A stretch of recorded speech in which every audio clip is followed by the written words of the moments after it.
Shalom sahabat yang terkasih di dalam nama Tuhan. Puji Tuhan kita bertemu kembali di dalam kasih-Nya sahabat.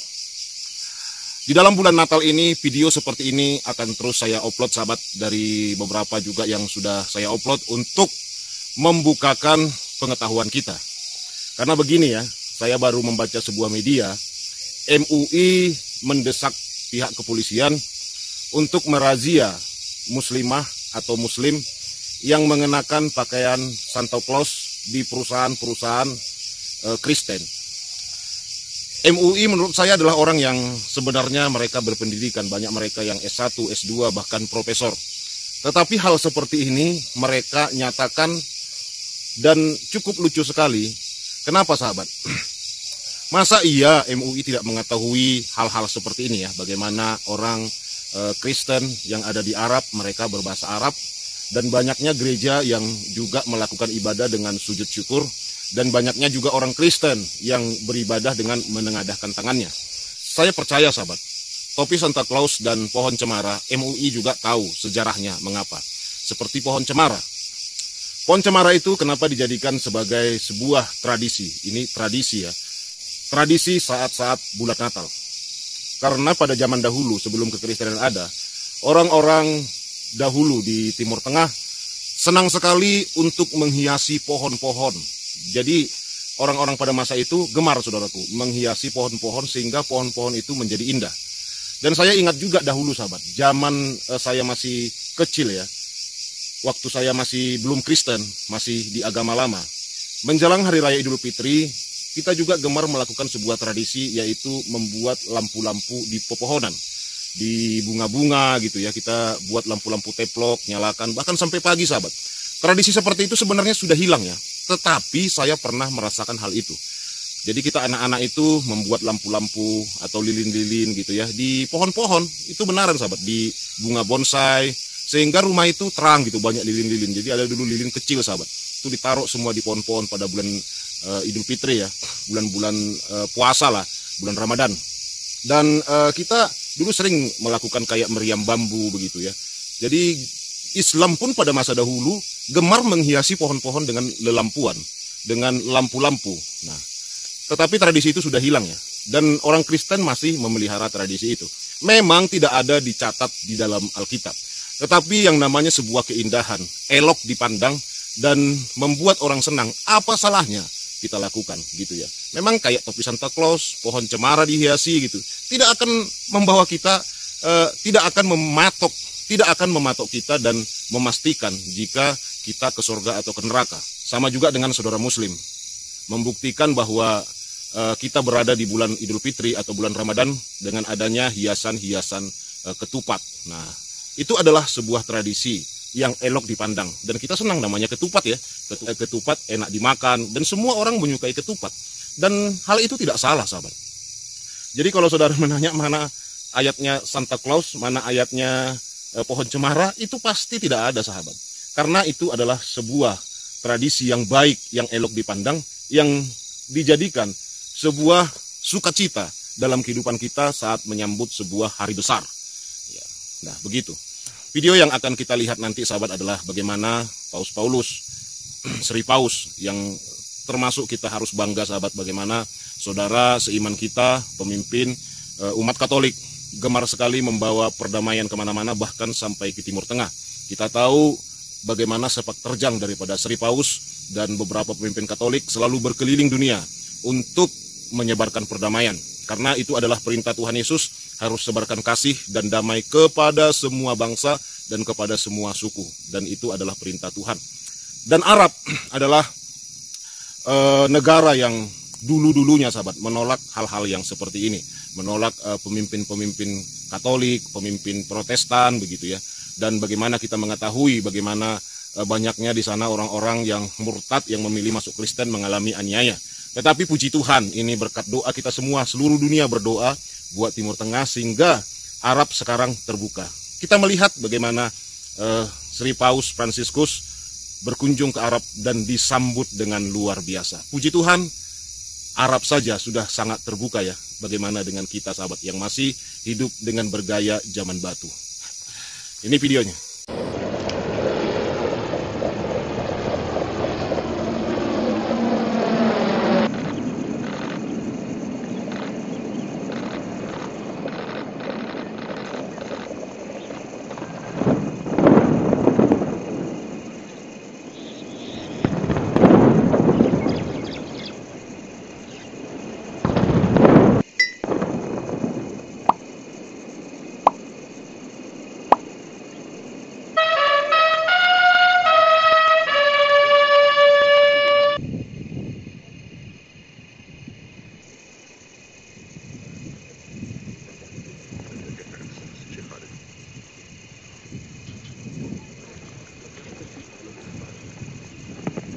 believer.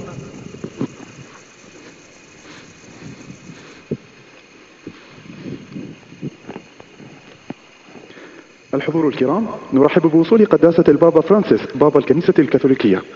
Distinti ospiti, diamo il benvenuto a Sua Santità Papa Francesco, capo dello Stato della Città del Vaticano.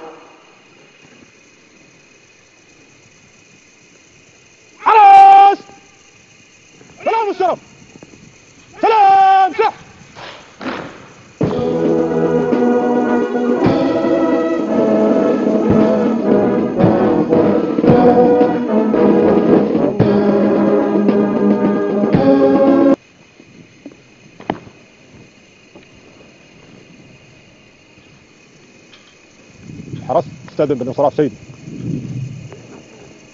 يبدأ الآن السلام على الجانبين. Iniziano i rispettivi saluti. المونسنيور جان لوكا بتسولي، مسؤول في أمانة سر الدولة. has opened a new era in Catholic-Muslim relations.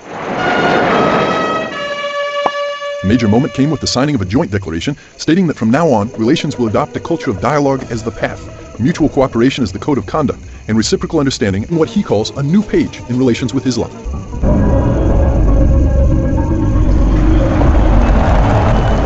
The images are very striking. You've got the Pope in white, of course, and then you've got the Emiratis dressed in their kandoras and the white kandoras, and the colours and the whole images of Arabs and Catholics side by side, I think, was very striking.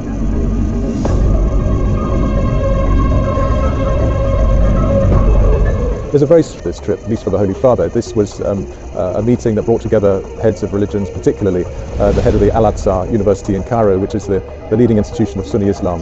The Grand Imam there was the main focus of this as well. They both signed, he and the Pope both signed this human fraternity document, which really tried to call for mutual respect, peace and reconciliation between the two religions, and call for non-violence and not to use violence in the name of religion. This was really the main purpose of this.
Udah Natal nih di sini.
Ya sahabat, bagaimana? Cukup luar biasa bukan? Makanya sahabat, kita harus banyak berubah ya.